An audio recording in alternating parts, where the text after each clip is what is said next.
Today is July 29th, 2025, and you're listening to Space News First Up. Discover your next mission in the space industry with the Space News Job Exchange. Visit spacenews.com/jobs to find top aerospace roles and connect with leading employers.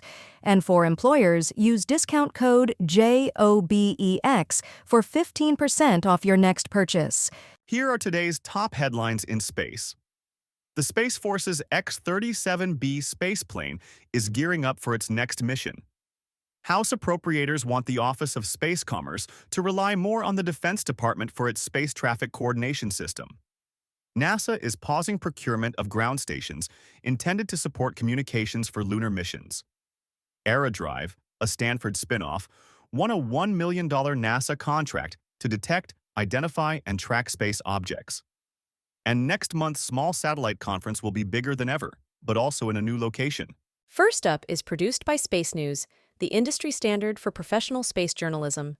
Visit spacenews.com for breaking news, policy updates, and original analysis. We begin today with news that the Space Force's X-37B spaceplane is gearing up for its next mission.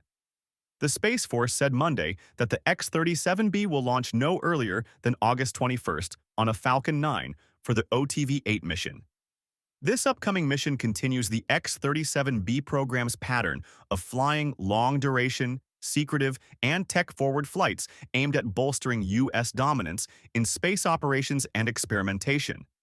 The Space Force said payloads on the mission include one to test laser inter-satellite links and a quantum inertial sensor that would provide navigation data in the absence of GPS signals. The Space Force did not disclose how long this mission would last. The previous 7 missions have spent between 224 and 908 days in orbit. House appropriators want the Office of Space Commerce to rely more on the Defense Department for its space traffic coordination system.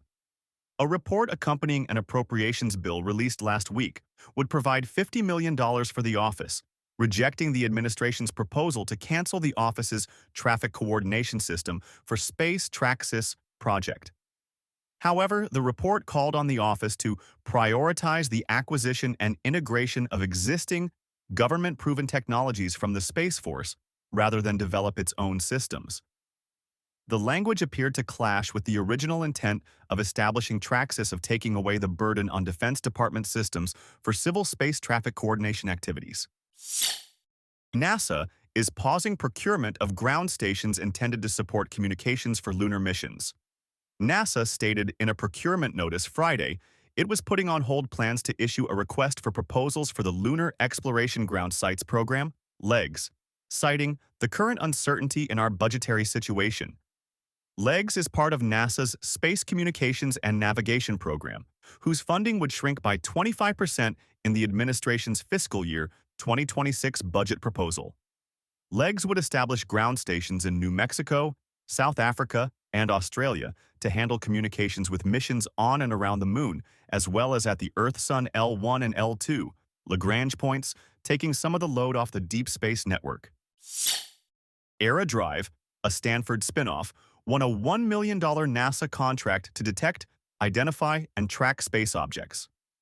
Aerad Drive will develop software and services to track satellites and orbital debris with star trackers on NASA's Starlink spacecraft swarm.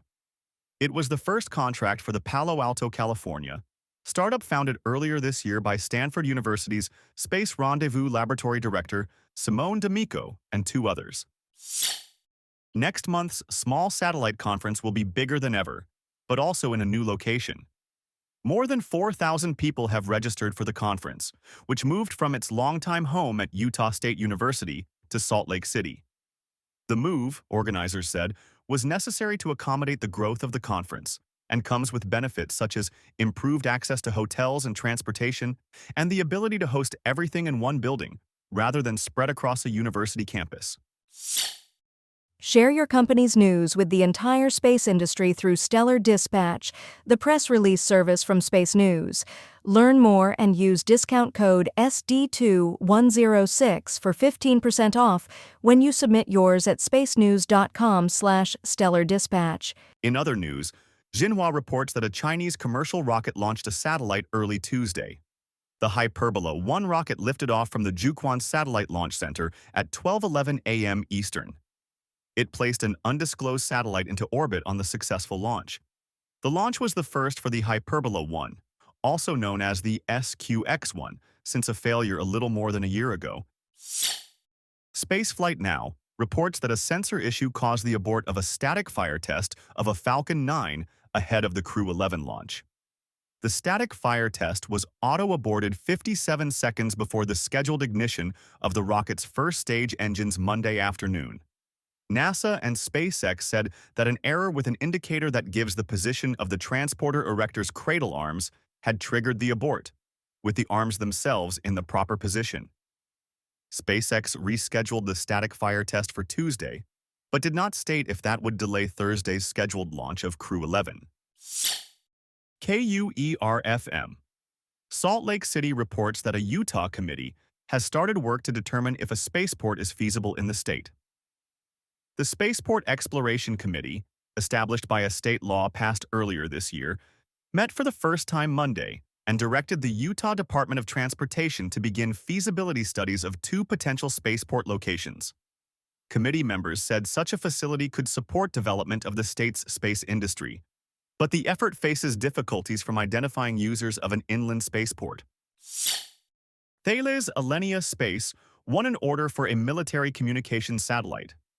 GovSat, a joint venture of satellite operator SES and the government of Luxembourg, announced last week it ordered the GovSat-2 satellite from Thales. The satellite, based on the Spacebus 4000B2 platform, will provide XKA and UHF band secure communications from GEO. The announcement did not disclose a proposed launch date for GovSat-2.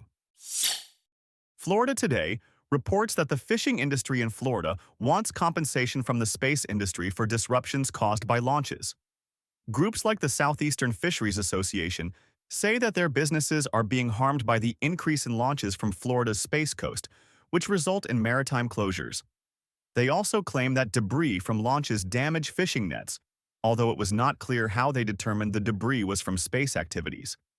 Fishing vessels based in Brevard County, home to Cape Canaveral, brought in 4.5 million pounds of seafood in 2022, second most among counties on Florida's Atlantic coast.